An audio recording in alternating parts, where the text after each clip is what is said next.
Bien, bienvenidos nuevamente, estimados estudiantes, a un nuevo encuentro presencial o un nuevo video de nuestro contenido de Derecho Civil 2, Derechos Reales. Y en esta oportunidad vamos a hablar acerca de el tema que nos habíamos quedado en las últimas clases o la última clase. Vamos a hablar acerca de la usucapión. Bien, y entendiendo a la usucapión como también denominada prescripción adquisitiva. ¿Ya? La usucapión es uno de los modos de adquirir la propiedad mediante la posesión de un bien durante un tiempo determinado, por supuesto siempre cumpliendo los requisitos señalados por ley. ¿Por qué se denomina prescripción adquisitiva? Porque el derecho que ostentaba la persona que abandonó el bien inmueble, que no dio uso, que no cumplió con la función social, va a prescribir. ¿Ya? Y al contrario, la persona que va a ser beneficiada, que va a ser premiada por dar uso a la función, por dar uso a ese bien inmueble, por tomar posesión, por dar uso precisamente a la función social, va a adquirir la propiedad de esta manera. ¿Ya? Entonces, usucapión proviene de usucapio en latín, que significa usucapere. Significa adquirir por el uso. Entonces, y este uso, señores, precisamente se da debido a una inacción, debido a un abandono de la parte que es propietaria de este bien inmueble y que prácticamente hace un abandono tácito de su derecho. ¿Ya? Porque si yo, por ejemplo, soy propietario de un bien inmueble y no le doy el uso que corresponde, no tomo posesión de ese bien inmueble e inclusive lo abandono, puedo ser sujeto a que una tercera persona pueda tomar posesión de ese bien inmueble y dar uso, cumplir con la función social y beneficiarse del trámite o del proceso de usucapión. La usucapión, Manuel Osorio, en su diccionario jurídico, la define como el modo de adquirir una cosa o de adquirir el dominio de una cosa por haber pasado precisamente el tiempo que las leyes o que la ley señala para que pueda reclamar su anterior legítimo dueño. También, por ejemplo, Henry y León Massaut, en el libro de Derecho Civil, establecen lo siguiente referente a la usucapión, como la adquisición del derecho propietario de una cosa por el poseedor por efecto de una posesión prolongada. ¿Ya? Y esta posesión prolongada va a permitir a aquella persona beneficiarse de la usucapión. Bien, entonces vamos a pasar. Y antes de hablar de la usucapión de bienes inmuebles, es necesario que ustedes sepan que nuestro Código Civil, si ustedes revisan, por ejemplo, el artículo 150, no prohíbe la usucapión de bienes muebles. Inclusive, el artículo 150, vamos a dar lectura, habla precisamente de la usucapión de los bienes muebles. Bienes muebles sujetos a registro. Artículo 150. Quien en virtud de un título idóneo para transferir la propiedad adquiere de buena fe un bien mueble sujeto a registro de alguien que no es su dueño, hace suyo el mueble por usucapión, poseyéndolo durante 3 años contados desde la fecha en que el título fue inscrito. Ahora bien, si bien es cierto, nuestro Código Civil plantea la situación de que se puede dar una usucapión de bienes muebles, yo les pido a ustedes que vayan a cualquier institución, como por ejemplo la Quinta Municipal, Tránsito, y traten de registrar un vehículo que es un bien mueble sujeto a registro como usucapión. Es imposible, no se va a poder. ¿Y por qué? Porque no se hace usucapión de bienes muebles porque precisamente por la naturaleza de los bienes muebles que son movibles, aquellos bienes muebles, aquellos vehículos que pueden ser sujetos a usucapión, precisamente pueden haber sido robados, pueden haber sido obtenidos de forma ilícita, y por eso es que no está vigente este tema de la usucapión para los bienes muebles, porque puede ser susceptible a que esos bienes hayan sido robados o hayan sido obtenidos de forma ilícita. Pero, como les menciono, nuestro código plantea la posibilidad de que sí se puede dar, es permitido, ¿ya? Más no está prohibido totalmente, ¿ok? Entonces, quizás un tema a considerar, un tema de análisis, inclusive un tema de tesis, plantear una figura tal como establece nuestro código para que se permita la usucapión de los bienes muebles. Aunque, por supuesto, sería difícil, ¿no?, tratar de incorporar, pero para análisis de ustedes, ¿ok? Entonces, pasando a hablar acerca de la usucapión de bienes inmuebles, nuestro Código Civil plantea dos situaciones de usucapión de bienes inmuebles, ¿ya? La usucapión ordinaria o quinquenal y la usucapión extraordinaria o decenal. Como su nombre lo indica, la usucapión ordinaria o quinquenal precisamente requiere para como requisito el transcurrir de 5 años. Y adicional a eso, lo siguiente, que se encuentra en el artículo 134.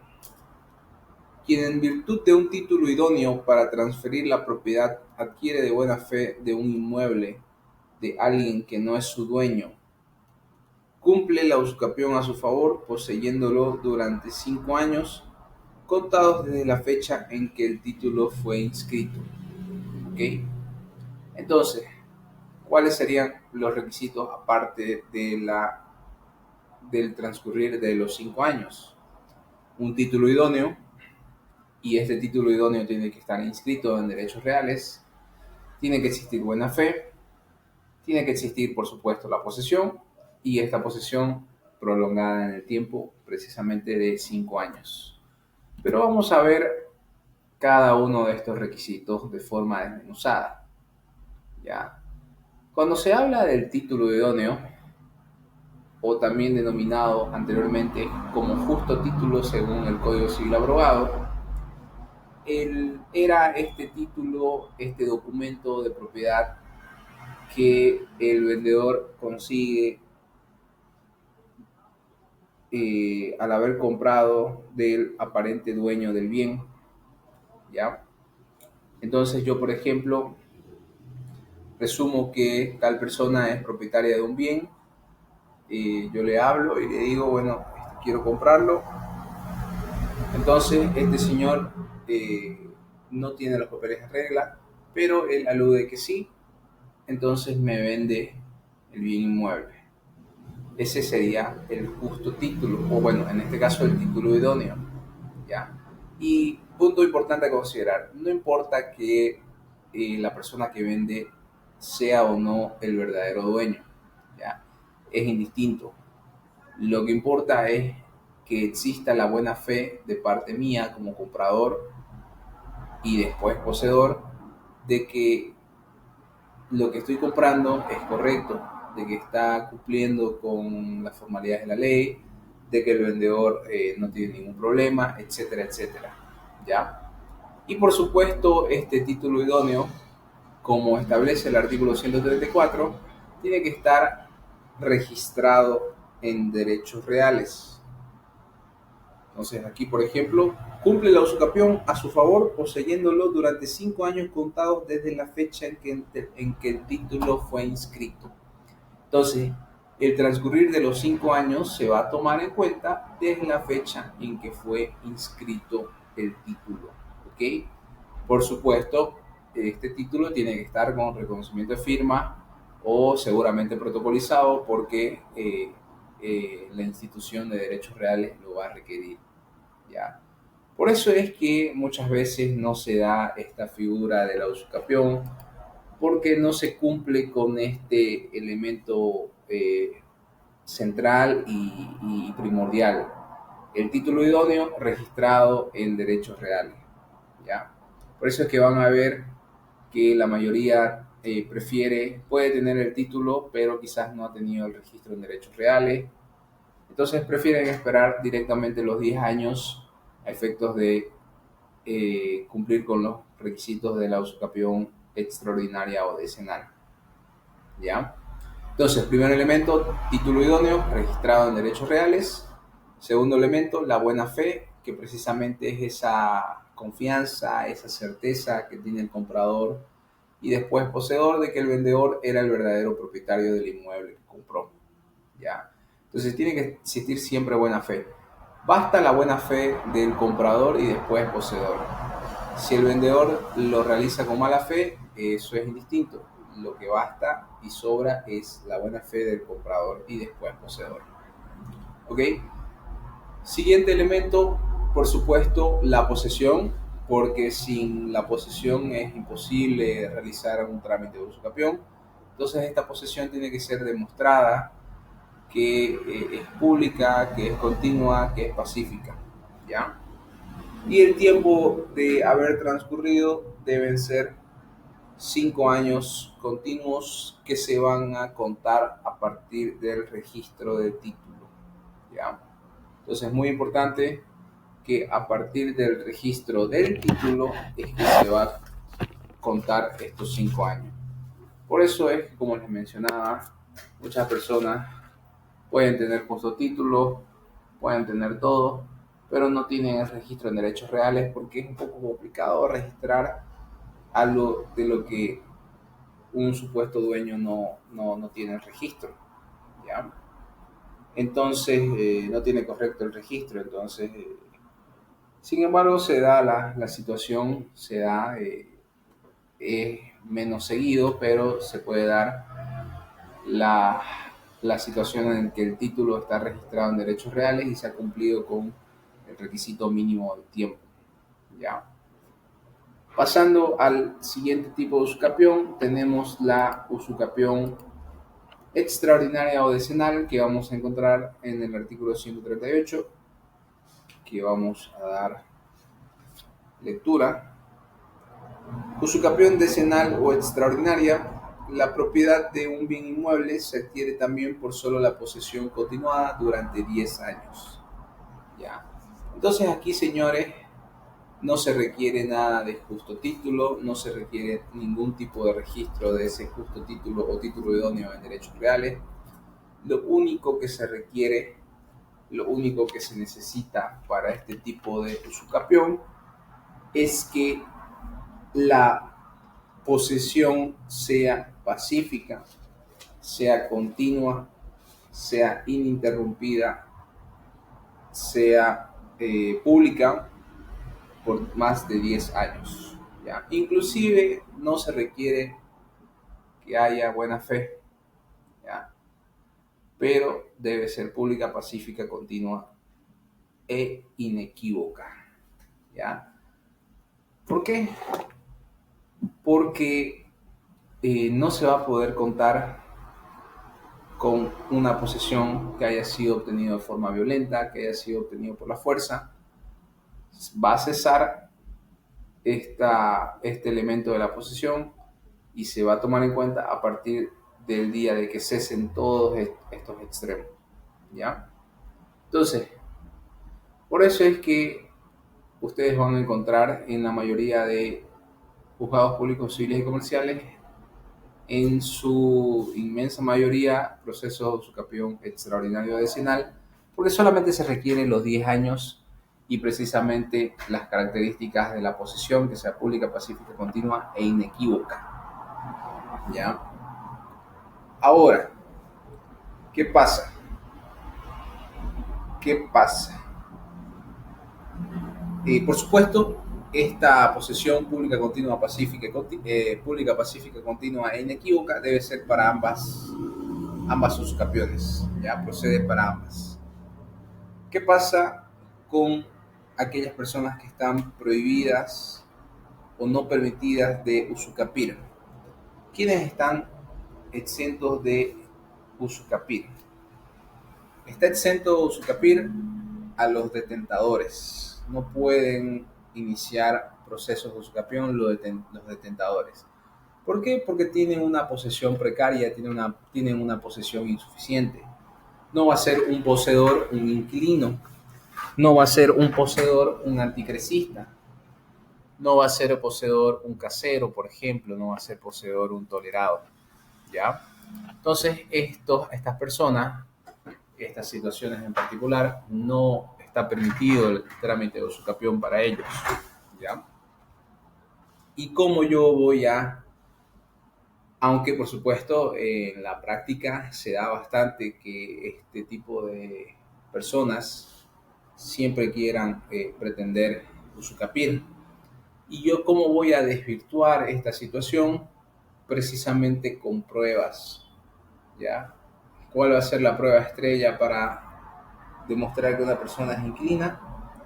Contrato de alquiler o de arrendamiento, ¿ok? ¿Cuál va a ser la prueba para un anticrecista? El contrato anticrético. Ojo, el contrato anticrético requiere una formalidad esencial que tiene que ser a través de documento público. No basta con documento privado. De igual forma, para un casero, ¿cuál va a ser el contrato por excelencia? Un contrato de carácter laboral, donde se establezca el régimen del casero. Y también para los tolerados, eso se tiene que demostrar con prueba. Por ejemplo, ¿qué es un tolerado? Un tolerado es, por ejemplo, una persona que vive en un lugar, en un bien inmueble tolerado por el dueño. Por ejemplo, han visto la película, han visto la película El Padrino. En el Padrino Vito Corleone tiene 4 hijos, ¿ya? 3 hijos naturales y uno adoptado. En ese caso, la persona, ese padre, ese hijo adoptado es una especie de tolerado, ¿ya? Entonces, por ejemplo, la casa de mis padres, mi padre tiene un sobrino que estima mucho y debido a que ese sobrino no tiene hogar, mi padre le ha dado un cuarto en mi casa, por ejemplo, en la casa de él, para que él pueda vivir. Entonces, él vive como tolerado, ¿ok?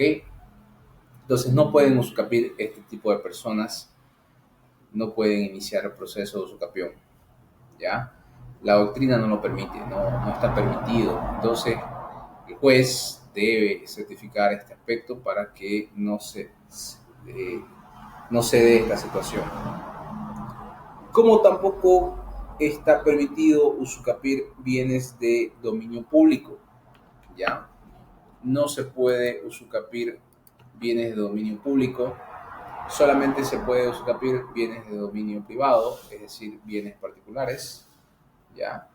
Y tampoco se puede usucapir propiedades agrarias porque están sometidas a un régimen o a una ley especial que precisamente prohíbe este tipo de situación, ¿ya? Este tipo de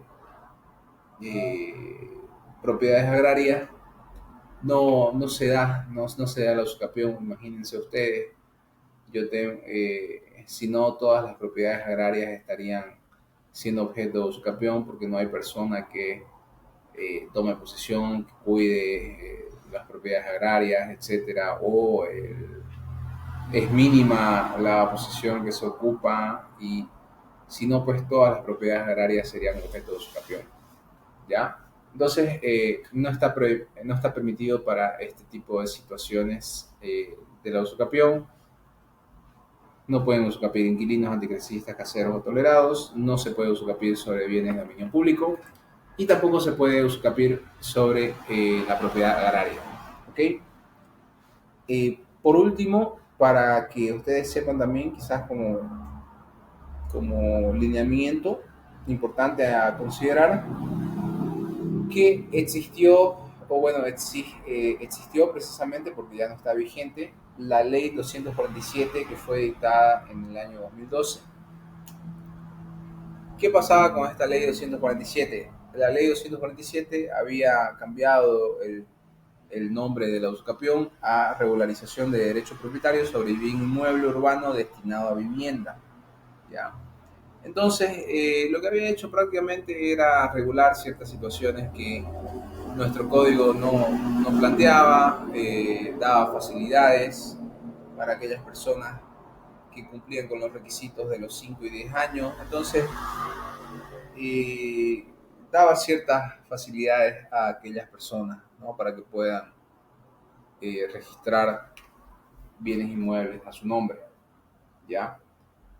Entonces, por supuesto, esta ley 247 ya no está vigente, aunque entiendo que en algunos juzgados todavía, por haber sido iniciado todavía cuando estaba vigente el proceso, cuando estaba vigente la ley, hay procesos que continúan, ¿ya?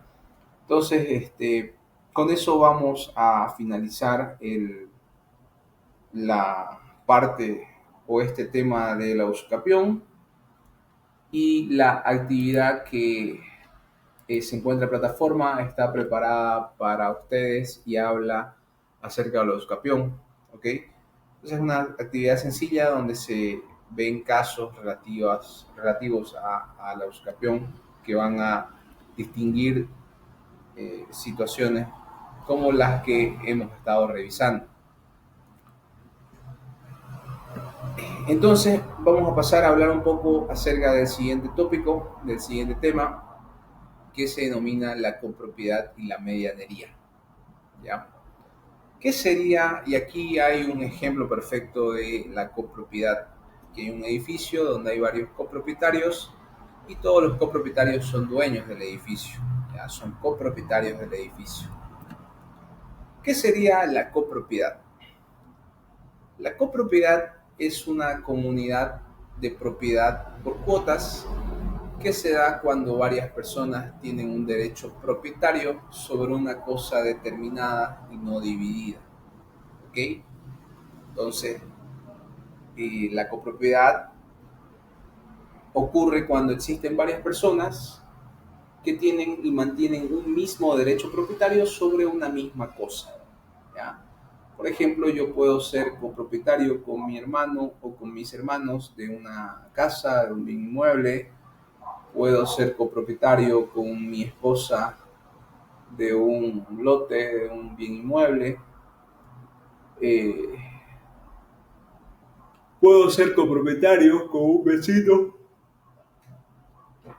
de mi condominio, el propietario de su departamento, yo propietario de mi departamento, ambos copropietarios del condominio, porque somos copropietarios de las áreas comunes.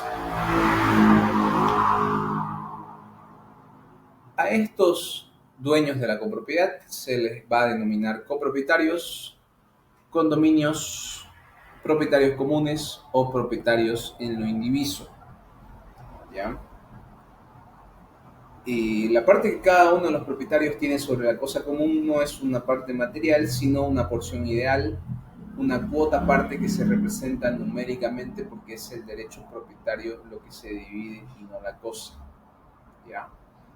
Entonces, por ejemplo, en el ejemplo del copropietario del edificio, ambos somos propietarios de nuestro departamento. Yo no soy propietario de su departamento, soy solamente propietario del mío, él es propietario de su departamento, pero ambos vamos a ser propietarios de una porción ideal del condominio. ¿Y cuál va a ser esa porción ideal? Precisamente las áreas comunes, ¿ya? Los pasillos, las escaleras, la churrasquera, la piscina, el área social, etcétera. ¿ok?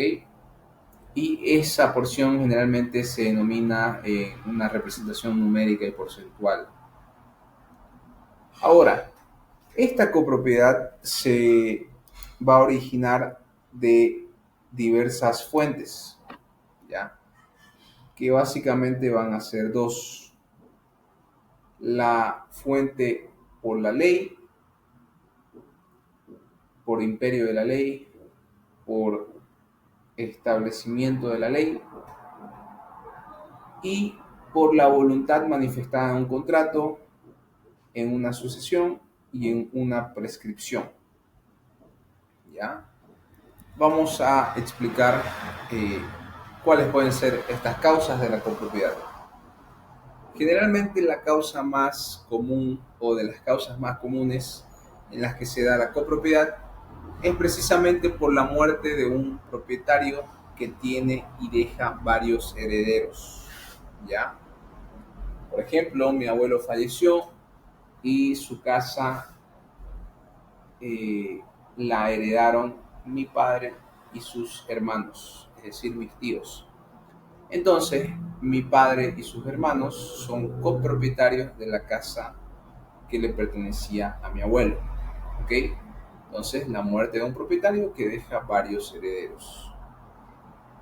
De igual forma, otra causa común de la copropiedad es la adquisición en común de una cosa. ¿Ya? Yo, por ejemplo, con mi hermano eh, tenemos ahorros y decidimos ambos comprarnos un departamento para inversión. ¿Ya? Eh, Compramos, lo amoblamos, lo hacemos Airbnb y lo alquilamos. ¿Ya? Entonces, esa adquisición en común, esa adquisición de forma conjunta, permite la creación de dos copropietarios de ese departamento. La vecindad de los fondos que determina la copropiedad de los muros, setos y fosos medianeros. ¿Ya? Esta situación en particular la voy a explicar brevemente porque vamos a hablar también de la medianería que habla acerca de ello. ¿Ya? Por ejemplo, yo tengo mi vecino y al lado mi, dentro, algo que divide mi casa de su casa es el muro. ¿Ya? Entonces, ambos vecinos vamos a ser copropietarios de ese muro que divide ambas casas. Al igual que si existe un seto que también hace la función de la división, ambos vamos a ser copropietarios de ese seto. De igual forma, si existe un foso medianero que establece la medianería entre ambos vecinos, vamos a ser copropietarios de ese foso medianero. ¿Ya? Luego también tenemos a la comunidad de bienes entre los esposos o los convivientes. ¿Ya? A partir del momento que yo me caso, a partir del momento que yo firmo en el registro civil el matrimonio, todos los bienes que adquiero en ese momento, ambos bienes nos pertenecen, todos los bienes nos pertenecen a ambos. ¿Ya? Entonces vamos a ser copropietarios de los bienes que adquiramos. Si compramos un lote, vamos a ser ambos copropietarios. Si compramos un departamento, vamos a ser ambos copropietarios. ¿Ya? De igual forma, otra causa para la copropiedad son los techos cuando varias personas levantan un edificio. Es decir, los copropietarios de un edificio. ¿Ya? Vamos a ser copropietarios de las áreas comunes, vamos a ser copropietarios del techo, vamos a ser copropietarios de los espacios, pasillo, escalera, piscina, churrasquera, etc. ¿Ya? Entonces, ¿cuáles serían los requisitos de la copropiedad? Para que exista una copropiedad siempre va a existir una pluralidad de personas. No puede existir una copropiedad con una sola persona. Es imposible. Para que exista copropiedad va a existir una pluralidad de personas. Para que exista copropiedad debe existir una unidad de cosa o derecho. Los copropietarios van a ser copropietarios de una casa, unidad de cosa o derecho. Y por consecuencia de ambos requisitos va a realizarse esta relación jurídica de propiedad entre los copropietarios.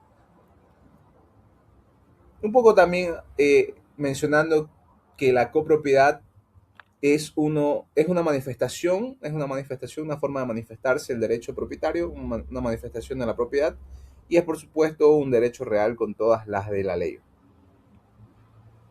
Entonces, podemos decir que es una modalidad, reitero, del derecho de la propiedad, del derecho propietario, en que cada propietario o cada copropietario tiene un verdadero derecho sobre su parte que le corresponde, ¿ya? Entonces, por consiguiente, tienen la misma naturaleza del derecho de propiedad los copropietarios y este derecho es igual para todos. Ahora vamos a hablar un poco de las clases de copropiedad, ¿ya? Tenemos que se pueden dar de dos maneras: la copropiedad ordinaria y extraordinaria. En síntesis, la primera surge de la voluntad y la segunda viene de la ley. Entonces vamos a explicar cada una de ellas. Empezamos con la copropiedad común u ordinaria. Esta clase de copropiedad es el derecho en virtud del cual, por ejemplo, varias personas son copropietarios de un mismo bien que va a permanecer, digamos, en un estado de división, de indivisión, hasta que cualquiera de esas personas pueda solicitar la individualización de su cuota o de su derecho en la cosa común. Así también se encuentra establecido en nuestro artículo 167 del Código Civil, que vamos a dar lectura. Nadie está obligado a permanecer en la comunidad y cada copropietario puede pedir en cualquier tiempo la división de la cosa común, añadiendo que por supuesto esta indivisión no puede durar más de 5 años. ¿Ya? Eso es la copropiedad común u ordinaria, que surge de un acuerdo de voluntades y, por ejemplo, un contrato de transferencia que dos personas deciden comprar un bien inmueble, por ejemplo. ¿Ya?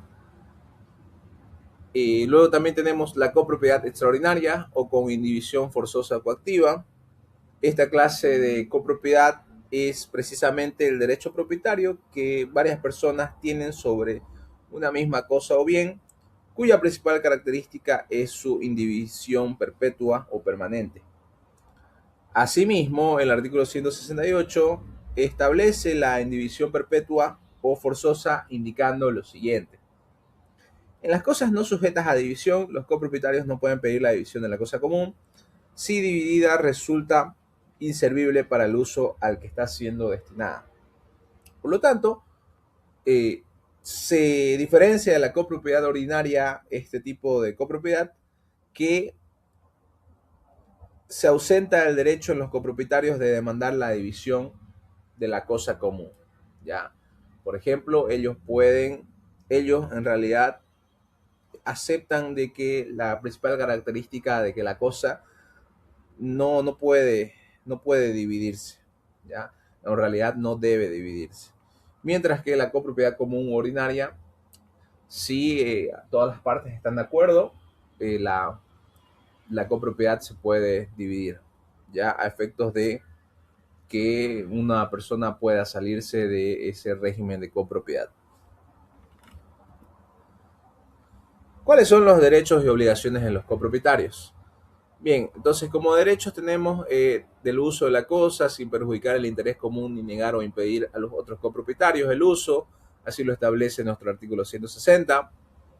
El derecho de disposición: el dueño respecto a su cuota es un propietario individual, la puede vender o gravar siempre que esté conforme a la naturaleza de la cosa, por supuesto dentro de los alcances y límites establecidos por ley, artículo 161. Derecho a no permanecer en la comunidad y pedir en cualquier tiempo su división, así también lo hemos visto en la copropiedad común o ordinaria. Derecho a administrar la cosa común conforme lo indica el artículo 164 del Código Civil. Ellos pueden establecer un régimen de administración. Derecho a reembolso de los gastos efectuados en la cosa común por un copropietario, exigiéndolo a los otros conforme y en proporción a sus cuotas, artículo 163. Esos son los derechos que puede tener un copropietario. Mientras que, por ejemplo, las obligaciones, tenemos que una de estas obligaciones es reembolsar al copropietario lo que él gastó en la cosa común. Por ejemplo, si hubo un gasto, están en su obligación los demás copropietarios reembolsar este gasto. Contribuir a los gastos de conservación de la cosa común conforme al artículo 162 del Código Civil, es decir, pagar las respectivas expensas. Entonces, tenemos esos derechos y obligaciones en cuanto a los copropietarios. Ahora bien, un poco hablando de la extinción de la copropiedad. Y esta copropiedad se puede extinguir o cesar, inciso A, por acuerdo unánime de los copropietarios, si todos los copropietarios están de acuerdo en extinguir la cosa. Por inciso B, por la concentración de la totalidad de cuotas en un solo copropietario. Decidimos casi todos los copropietarios otorgarle o venderle nuestra cuota a un solo copropietario y este pues se va a quedar con la propiedad como tal de toda la cosa o de todo el bien. Y por último, por la venta o enajenación o la donación o inclusive la destrucción total de la cosa común. Si por supuesto la cosa se destruye, ya no hay pues un régimen de copropiedad en realidad. ¿Ya? Entonces, un poco sobre la copropiedad es importante tener en cuenta porque la siguiente unidad que vamos a revisar es el régimen de copropiedad horizontal y es muy importante el avance y el conocimiento de este régimen que tiene características especiales y esenciales, ¿no? Pero vamos a hablar de la medianería, ¿ya? Y la medianería no es otra cosa que un derecho real en el que tienen dos propietarios, por ejemplo, ya sea de un muro, ya sea de una cerca, ya sea de una zanja, ya sea de un seto, ya sea de, por ejemplo, una obra divisoria en común, y esta obra divisoria en común o este seto o este muro ha sido precisamente construido a efectos de establecer como límites de ambas propiedades, ambos predios. Y en realidad la función principal es de separarlos, establecer límites y brindar una utilidad a ambos propietarios. ¿Ya? Copropiedad, por supuesto, seguimos hablando de copropiedad y en el sentido de que la, el muro, el seto, la cerca o la zanja que va a dividir o establecer el límite de ambas propiedades o ambos predios, se tiene que es un régimen de copropiedad forzosa. ¿Ya? El muro o cerca pertenece en común a los dueños de los predios colindantes en partes iguales, salvo pacto o prueba en contrario. Quiere decir que si, por ejemplo, hay un muro que ha establecido la línea limítrofe de dos casas, se presume o se establece que en realidad son propietarios o copropietarios ambos dueños, en partes iguales, salvo pacto o prueba en contrario, porque por ejemplo pude haber yo construido primero mi casa y yo ya tenía mi muro, y en la casa de al lado, bueno, en realidad al lado no había ni una casa y lo que había era un lote de terreno pelado. Entonces ocurre que el vecino agarra y construye, al fin llegan vecinos y construyen, por ejemplo, una casa. Entonces estos vecinos se valen pues del muro, digamos, ¿no? Es una pauta, un límite para establecer precisamente la situación de precisamente límites que existen entre esas dos propiedades, esas dos casas. Entonces ellos lo que hacen es valerse del muro para poder construir. Entonces, ¿cuál va a ser el elemento central aquí? Que la prueba en contraria es que yo he construido primero ese muro, por lo tanto me corresponde a mí en realidad, yo soy el propietario único de ese muro en realidad, ¿ya? Entonces, es evidente que esa persona va a ser la propietaria en realidad. Ahora bien, por supuesto, este régimen de copropiedad no va a ser pues voluntario. En realidad es un régimen de copropiedad involuntaria, porque se da derivado de una necesidad de dividir y proteger los bienes inmuebles por cualquier tipo de situación y más que todo para establecer límites, ¿no? Separarlos y brindar una utilidad a cualquiera de ambos copropietarios. La finalidad es que sirve de límite entre los fondos y a menudo también de soporte para techos, vigas o enredaderas o si hay un acuerdo o un uso permitido entre ambas partes. En ausencia de prueba contraria, que era el ejemplo que les mencionaba, todo muro divisorio se presume medianero hasta cierta altura establecida por la ley o por la costumbre, obligaciones y derechos de los medianeros, costear proporcionalmente su construcción, reparación y conservación. Derecho, por ejemplo, a elevar el muro siempre que se asuma el gasto adicional y garantice la estabilidad. No se puede abrir huecos o ventanas hacia el predio vecino sin su consentimiento. Esto dentro, por supuesto, de este régimen de copropiedad de medianero, ¿no? Ahora, vamos a ver qué dice nuestra normativa civil en relación a la copropiedad medianera. Y vamos a encontrar relativo a la medianería de los muros, fosos, setos vivos y cercas a partir del artículo 163 en adelante hasta el 183.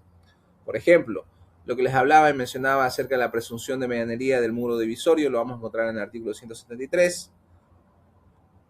De igual forma, la presunción de que una de las personas haya construido precisamente el muro no necesariamente medianero, el muro de forma primera, lo van a encontrar en el artículo 174. El uso del muro común, artículo 176. Elevación del muro medianero, 177. Reparaciones y reconstrucciones del muro medianero, 178. Y así sucesivamente ustedes van a encontrar con relación a este tema de la medianería. Y bueno, es un tema muy interesante en el que se puede ampliar, pero por la falta de tiempo vamos a pasar. Bien.